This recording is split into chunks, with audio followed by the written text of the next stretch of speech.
Hey guys, and welcome back to another episode of Vic and Hope.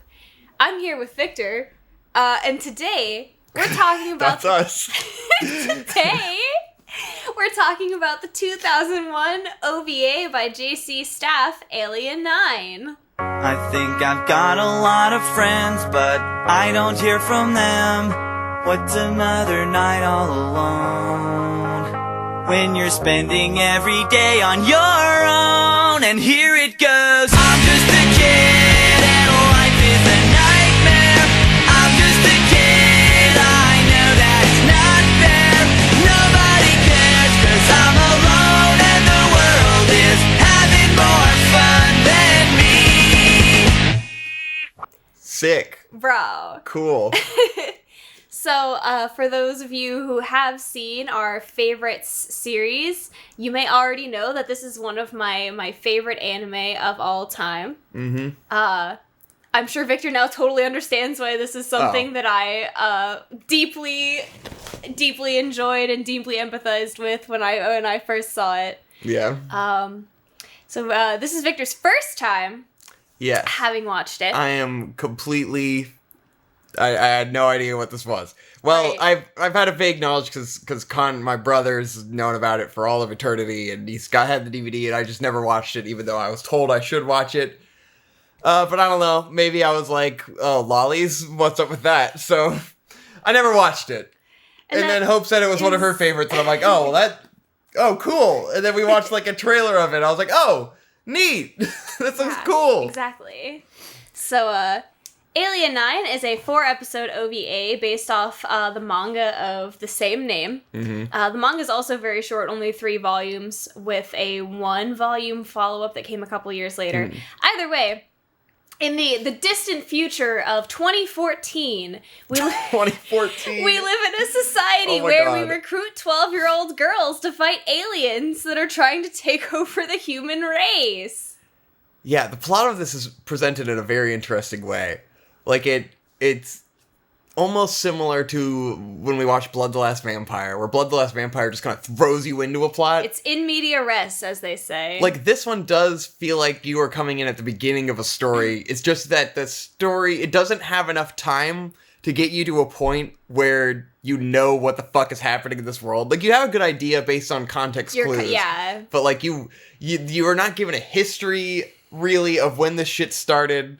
There's some scene where the girls are like they're quizzing each other on the history of the world, and you kind of learn the dates at which like mankind, when we first encountered the aliens, how long they've been around. But we do not understand the relationship between humans and aliens in this series at all. Well, and that's kind of intentional. Yeah. Because you are put in the perspective of the 12-year-old main character, Yuri, who is a big ol' crybaby. She's possibly the most emotional human being on the face of the planet. Yes. And she has no fucking clue what's going on and no desire to be there at any given point in time. Yeah. So she doesn't know what the deal with the aliens really is. You don't know what the deal with the aliens really is. But I think that adds to the fear.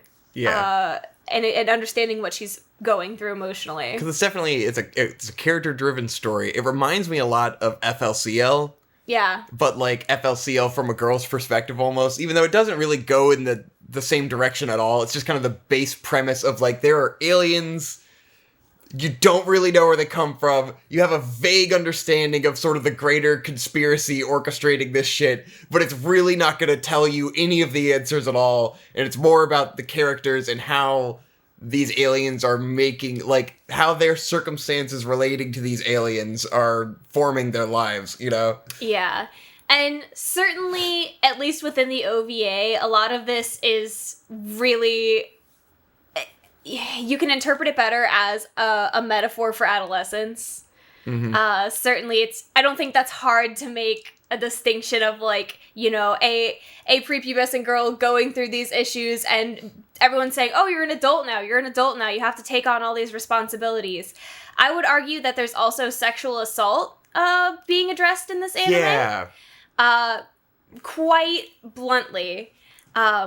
There's an extremely traumatic scene for our main character where she's assaulted by three boys in the pen room of all these aliens. She's being forced to go there and feed them by herself. She's being separated from her support system. Yeah. She's being separated from the people who care about her. She's intentionally being isolated and then preyed upon by these boys. And you could definitely imply that this is a situation directly related to either sexual assault or full-on rape.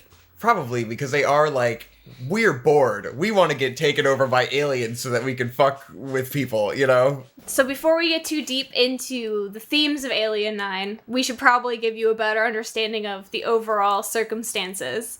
So you have your three main girls. You've got Yuri the crybaby. You've got Kumi, the strong, responsible one. And you have Kasumi, the new type. She's just a new type. The autism. Definitely. And so it's the story of these three girls, their personalities, learning to work together and learn to rely on each other, and they're being kind of herded in a certain direction by their teacher. So they're being forced into this role where anytime an alien lands at the school, all the other kids get to hide, and they have to go out and hunt down these either somewhat dangerous, but not necessarily, or sometimes overtly very dangerous aliens. But it's like the interesting tone that the plot is presented is like the adults in this world kind of act like this isn't a big deal. Yeah, and like it's just just like, this normal thing. Oh, an alien's here. The girls will take care of it. Yeah, like this is literally just kids are in school. They elect these girls. The main girl involuntarily is you just get voted. voluntold, this is what you're doing Voluntold, this is what you're gonna do. And then they go to fucking Professor Oak, and she's like, you guys are gonna wear these aliens on your head. It's okay, it's a symbiotic relationship. They're gonna protect you. And it's just like, they're just thrown into this situation where aliens are falling from the sky, and they have to tranquilize and catch them, and it's like, it's okay, they can't hurt you, you know? Right. It's like you have a symbiotic relationship with, there's these certain aliens called Borg, and they take the form of a hat with little wings that they put on. And in turn for protecting the girls, the Borg then get to, I believe, like, eat their sweat. I think that's the It's portrayed by them licking their spine. First of all, the Borg talk, and they have creepy old man voices. Yes. And then they lick these girls' spines to get nutrients, which is correct. Disturbing imagery. Again, is it a metaphor? Maybe. Yeah. There's some, like, you know, you for don't me, have to squint too hard. like, me watching this the first time, like, it was hard for me. Like, I was looking at it, like, there's gotta be metaphors in this, but I'm not catching them because, like, I am new to this, and I don't know where this is going, you know? So it's hard for me to try to relate meaning to a lot of things versus, like, if we watched it again, I would probably be able to, like, say more about it, because mostly you're watching it and going, like, yeah, all right. It's interesting, I think, to hear the way you perceive it. Like, obviously, you're a grown man. Yes. This is the first time you've seen this show. I watched this show when I had just graduated high school. Okay, so it wasn't that long ago. Well, it was a long time ago. It was a little bit of a long time ago. But you weren't, like, a kid. I wasn't a kid. You were an adult. I was an adult, but I was going through emotionally difficult times and a lot of change, so... Yeah. I was able to watch the story, and for me, I was immediately like, okay, it's a story about growing up and how young girls are forced to take on so much responsibility and so much maturity that maybe they're not ready for, and, like, you know, the older women in their lives are pushing responsibilities and things they're expected from onto them. You have old dudes, like, leering at you and being, like, weirdly sexual to you when you're not ready. Like, you can't process that, you know? Like, that happened to me growing up all the time. So I totally get it. Like, with the Borg and, like, the licking of them, and you're like, it's not overtly sexual, but it's not okay. Yeah. It's exactly what it's like when you're, like, 15 years old and an old dude comes up and comments on how nice your legs look. And you're like, yeah, I didn't want that. Thank Pretty you. Odd. It's like an uncle system where it's like, these guys are here to protect you, but also they're licking your sweat off. And you're like, but what also, little weird. I don't really know anything about you. This is kind of odd. Yeah, and then you get into some of the, like I said, the boys who then, like, when you're introduced to these boys that are given these aliens that allow them to also, so the gimmick is the Borg protect these girls with their wings, and then there are like drills that come out and can attack and can like actually attack and defend. These male characters come through and they're like slowly introduced one at a time, where they're like, I'm so and so, I'm in this class, and my hobby is I play video games. Yeah, they're incredibly shallow descriptions of themselves. And then they're given these the same sort of alien hats, and they become like completely preoccupied with the power and the sensation that these alien hats give to them, which masturbation, sex drive, And they're maybe? like they're actively I don't hunting know. down the girls. They then actively start like going after the girls, and for a while it's okay, because even though Yuri can't defend herself, she has Kumi and she has Kasumi, who are both very capable and have a strong will to put up a barrier and say, no, stop, like this is not okay. Yeah. But when they catch her alone and she doesn't have that support system, then she gets assaulted, and it leads to an intense amount of PTSD later on in the show. Like, she literally seems to have PTSD from this assault. Yeah. It's Because, great for you to put it in perspective, because now I'm like, you say it and I'm like, oh yeah, it's obvious, what that situation was. Because later on, when it all culminates after these three boys assault her, where her Borg, like, she freaks out to the point where her Borg loses it and just berserks on everything in the room. Every living creature in that room is annihilated. I mean, the humans aren't literally killed, but every alien in the room, dead. She proceeds to go back to the classroom where Kumi and Kasumi are sitting there, and they're both like, they're sensing the emotion that she's giving off, because they obviously are attached to her and they want to protect her, but they were removed from a place where they could do that. And they're sensing that some sort of horrible thing has happened, and they're both like sobbing, even though they don't know what's going on. Yeah. They get kind of like an emotional link through the Borg, I think is implied. It could be the Borg. Plot level, for the literal story level. And Yuri comes in and she's sobbing, and they're both just like, oh shit, what the fuck? What's going on? And because she's still freaking out, her Borg just destroys both of theirs out of nowhere. And then it dies. And then she just leaves. Yuri just leaves. She's just like, I can't fucking handle, I can't process any more of this shit today. And she leaves. And reminder, this is a 4-episode OVA, and this is episode 2 where this happens. So like, it moves pretty fast. It goes. And a lot of shit happens over the course of 4 episodes. Do go. The only sad part about it is that it's only 4 episodes and you don't get the full story that you would get from the manga. It feels like it's both one where it's like, I would love it if they did a full adaptation of this, but I would hate it because they'd fuck it up, Because it's a really good, aesthetic, narrative, music is incredible, it all is really, really good. The atmosphere that it creates, I feel like, is really good. And it's exceptionally well animated. I love the colors in this show. The music is great. The OP and the ED fucking slap. Oh, they're fucking great. Especially listening to all this fucking Japanese city pop shit lately, and then I hear this, I'm like, yeah. City pop-ish. Right. But, as far as tone goes, the music throughout really sells it.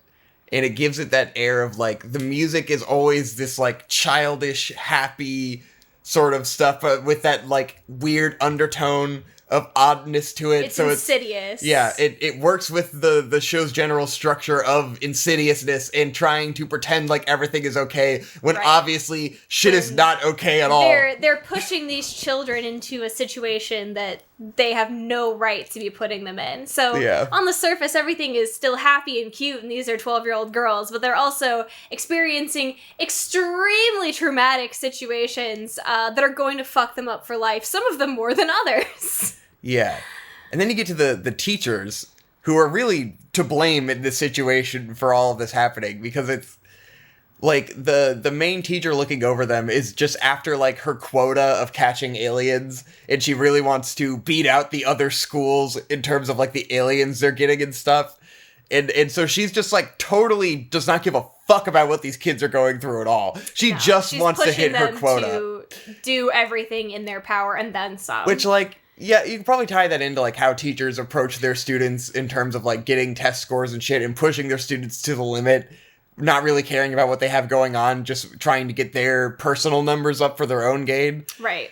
I'm wondering if it's meant to be implied, because there's, like, the teacher and the principal, and they both have the drill hair. Right. So, like, it's clear that their hair is an alien. Yes. And So I'm do you want wondering- me to tell you? Well, let me guess. Okay. Because to me, I feel like she was probably one of these girls in school who had a Borg on her head, and then it's fused with her body now that she's an adult. So she was Yes. one of these girls before. Yes. Okay. I figured that was it, and that the other girls were her. They're- Because they had the psychic link she had with the other teachers or whatever, like the young girls have. So, like, they've been through this, yet they are also subjecting these girls to it and not really being sensitive of their feelings at all, you Right. know? Exactly. Just very interesting. And It's that's like, very we much- did this, so you have that's to something too. that happens in our society all the time. Yeah. Well, I had to do this hard thing, so I'm not going to just let it be easier for you, for the Yeah. younger generation. Like, I had to put up with it, so you do too. So you just need to Exactly. toughen up. Like, that's very much and then the attitude. actively pushing them to toughen up, probably from seeing themselves in the kids, and then like the teacher sets her up to be assaulted by those boys. Yes. Like, that was a orchestrated plan by her, probably trying to get her to like nut up and To- defend herself. Yeah, to bond with the Borg and to become a better, like, fighter. Yeah, but like completely backfires in a Hella terrible way. backfire. It's very disturbing. Yeah. So after our main girl Yuri is assaulted by these boys, luckily it's summer break. Yeah. So they get to have a nice little reprieve. They get to go to Kasumi's summer house because she's a nouveau rich princess. They get to go to her summer house and they have all sorts of shenanigans. And at this point, Yuri kind of realizes that maybe she's a little bit, maybe the trauma with the men and maybe the connection she has with the females in her life, maybe she's a little bit gay, maybe just a little. Yeah, it maybe gets just a little slightly gay. a lesbian, maybe slightly. So that's a a- little. Like, I feel like maybe I need to touch on like the lolly aspect of this show. Sure. Because I think it's a thing that's going to be a turnoff for, like, for me, I'm so used to it from being an anime fan for a really long time, I don't really think about it, but then I think back to, like, high school me, and, like, how put off I would have been by the lolly aspect of the show. I don't think it gets too overtly, like, fetishistic. I agree. I even Yeah. think they almost go out of their way to make it, like, not Yeah. about looking at them as sexy little girls. Yeah. Like, when they draw them, they are so nondescript. Like, there's Yeah. times when they are shirtless, but they're so nondescript and so flat that you may as well be looking at a boy. Like, I do not think that they are sexualizing in any way. I think they are telling an adolescent story, and that kind of inherently involves an aspect of, like, sexual metaphor, and sort of it has the metaphors of them being preyed on and stuff. And I don't think this is in any way a like lolly fetishy kind of show. it's not meant you know? to be fetishistic. And like there is like beach scene and they're in bathing suits, but like it's not But like it's- fan service, yeah, you know. it's not like there's a close up of their ass or Yeah. anything. It's, And, like- it's just like what a 10-year-old girl would be like at the fucking beach, you know? Yeah. And there's the weird backlinking stuff, but like But that's supposed to make you uncomfortable it's- because you're supposed to look at this and go, that's not right. Exactly. That shouldn't be happening to these kids. like it's a story about kids and it's using those things to make you uncomfortable because it has something to say about that, Right. you know? I feel like people get really turned off when something in a piece of media makes them uncomfortable, but Yeah. that's not a bad thing. Sometimes being uncomfortable is the purpose Exactly. of a scene. Like, it's supposed to make you go, fuck, oh. Exactly. Which is where, like, Ah. the backlinking thing, I'm like, I am not, like, when I address it, I go, like, oh, it's creepy. It's like, I'm not saying that as a criticism. Right. I'm saying that is what it's trying to be, is creepy. It Right. wants you to feel unsettled. It's not Like, hot. that's the it's goal, weird you know? and gross. It's not saying, like, ooh, look, it's licking their backs. Isn't that cool? It's like, no. No. This Ew. is spooky shit. Stop. It is gross. Like, you are meant to be uncomfortable and feel some type of way, you know? Yes. I just wanted to make that clear No, I because I totally feel like agree. people get really like pussyfooty around Yeah. around stuff This stuff is that could be perceived as lolly shit, This and I don't could think be that's a what tough this is. sell for some people for sure because Yeah. definitely the art style they look like really babyish, like they're really Yeah. young looking. But like that again, is in service of the that's plot, the you know? point. Yeah, that's the right. point. It's to make you fully understand, like, these are children. Yeah.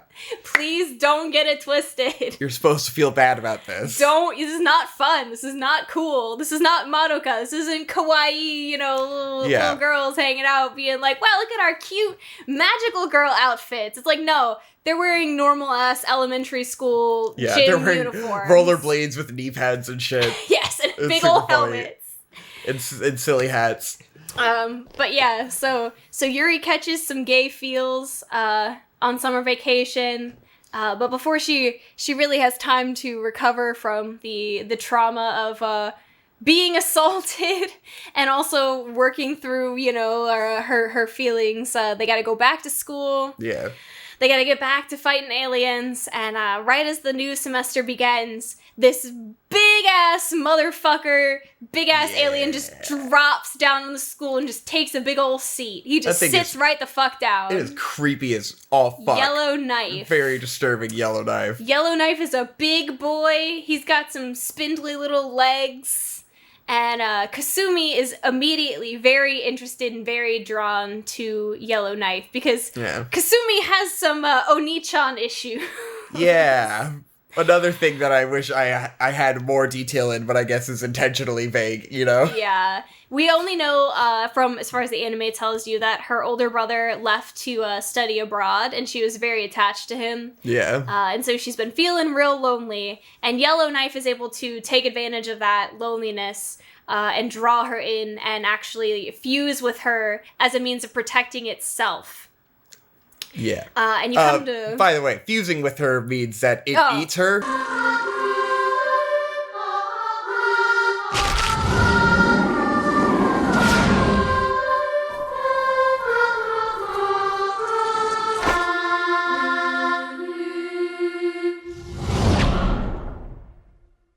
Yes, it eats her. Yes. And she's chilling in its stomach, basically, kind of.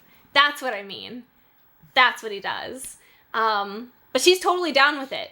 Because she, in her mind, is tricked into believing that this is her older brother. And so she wants to protect Yellowknife. And this is where you start to directly learn that the teachers aren't really good guys, and they've been, calling down aliens this entire time. However, this was not an alien that she called. Yeah. And he doesn't want to be there. He's not like, yes, this was my fucking plan, and I'm so stoked to be sitting on this school. He doesn't want to be here. It's a scary place. Mm-hmm. So through a series of events, Yellowknife tries to take advantage of the girls' sense of isolation and that they're feeling alone. But they do manage to kind of pull through, and Kumi's Borg especially, he is really the one that cinches it because he's able to pull her back from the brink of the illusion that Yellowknife has put them under, that they're all completely alone. And if Kumi hadn't pulled through, no one else would have pulled through. So, essentially, Kumi manages to get out of it. She manages to save Yuri. And then they cut Kasumi out of Yellowknife. Mm-hmm. And Kasumi doesn't take very kindly to that and immediately starts trying to choke Kumi to death for presumably killing her older brother or hurting her older brother, aka Yellowknife. Yes. And as she is choking the life out of Kumi is tearing up and sobbing and as her Borg is like, well, I'm gonna fucking kill Kasumi if she doesn't knock this shit off. And Kumi's just begging him, like, no, you can't kill her. I don't want you to kill her. She can't die. Nobody else can die. And as Yellowknife hears her say these things in pleas of trying to save Kasumi's life, he's like, all right, Kasumi, this is really fucked up. You can just go ahead and stop. Like, it's cool, dude. Don't worry about it. It's cool. And so he releases Kasumi from having to kill Kumi, which doesn't actually really matter that much for very long. But everyone's, Yellowknife is taken care of. He is disposed of. Life is starting to get back to normal. They're still hunting aliens. They're still working under this teacher, still, doing their thing. But Kumi's Borg is super fucked up from the fight and is being healed, being taken care of by the teacher. In the very last scene of the show, Kumi is rollerblading through a library, presumably looking for something. We don't know what, according to, how the anime goes along.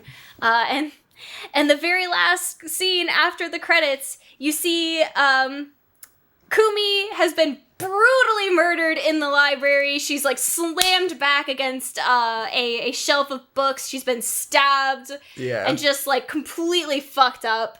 And her Borg is sitting in the entrance of the room, like freaking out as Kasumi shows up. So you don't know. You're like, well, did her Borg kill her? Did another alien come through and kill her? What's going on? It's a super go read the manga ending, where it's like, oh, this just ends. It's a 4-episode OVA. It is over. Who knows what the fuck happened?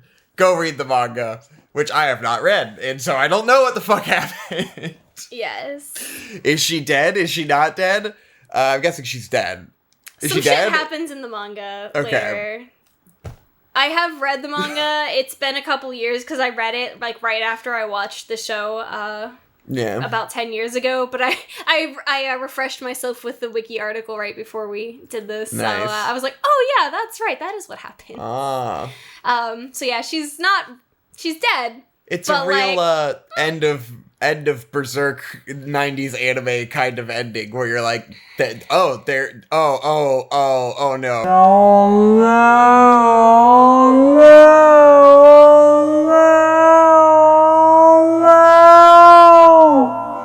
Yeah, you're like, There it oh goes. no. Uh-oh, And at why? the very last shot is just Yuri. Just, you get the feeling she feels something's wrong, and she's just like, her eyes are fucking welling up with these huge tears. And you're just like, oh shit. Ooh. I just really wish this had a full anime adaptation, Because, like, as far as recommending it goes, it's like, it was really cool. It was really aesthetically interesting. It was very, very different.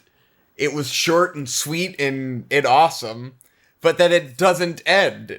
And you have to go read a manga. So it's like... Which the manga's only 3 volumes. So it won't even take you that long if you really are interested. Because when we watched Blood the Last Vampire, the ending of that to me was like, that's all I need. That was fine. Cool. Awesome 45 minutes. This was like, I'm really interested in this.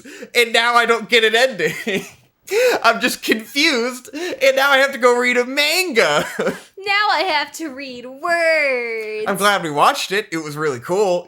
I enjoyed it a lot. It was it was very interesting in the tone. There's just nothing like this out there, Yeah. But I wish it were like like there were one more episode or it were 12 episodes long to cover all 3. Like, it's not like it's a long running series they couldn't have adapted all of, It's such an odd thing to do a 4-episode OVA about. Yeah. Like, versus doing just finishing it, Yeah. I had read there was a rumor that they had attempted to finance another episode, but it got stuck in development hell. So I very sincerely doubt that will ever see the light of day. Yeah. If it's a shame. Like, it would be great to remake, but then they would also fuck it up. So yeah. You can't. Yeah. It can't be remade now because it wouldn't look the way it does. It's just a shame. Like, I wish there were more, and I guess gotta read manga. Gotta read mangas. Go read the manga. I fucking still love this show. I still love the themes that it talks about. It is aesthetically right up my alley. Just, it's so good. It's fucking great. It feels like fucking FLCL for girls in my Kokoro. Yeah. It's just like, it's pretty cool. Yeah. I mean, if you grew up as an emotionally distraught 12-year-old girl, this is for you. Who likes horror and animal gore. Hey. All right. Do you need therapy? Do you want to be a lesbian? Well, this is the show for you. I don't need therapy. I've got anime. Anime is not good stuff. I guess that's it. Are we done? Yeah. What did you liked it? You thought it was cool? Yeah, it was really cool. It was fucking sick. I'm glad I finally got to show this to you. Yeah. Because this is one that's been in the back pocket for many a year. I enjoyed quite a bit. I knew it wasn't going to have an ending because it's a 4-episode OVA manga adaptation, but like, I really am like, man, I wish there were one more episode. Because it was a fun watch, you know? But, yeah, some really cool moments that are, neat. You heard it here, folks. Some It's real neat. spooky shit. Some real eerie shit. Madoka Magica, that's fucking dumb. Urobuchi Gen? More like Urobuchi, get the fuck out of here. Go watch Alien 9, bitch.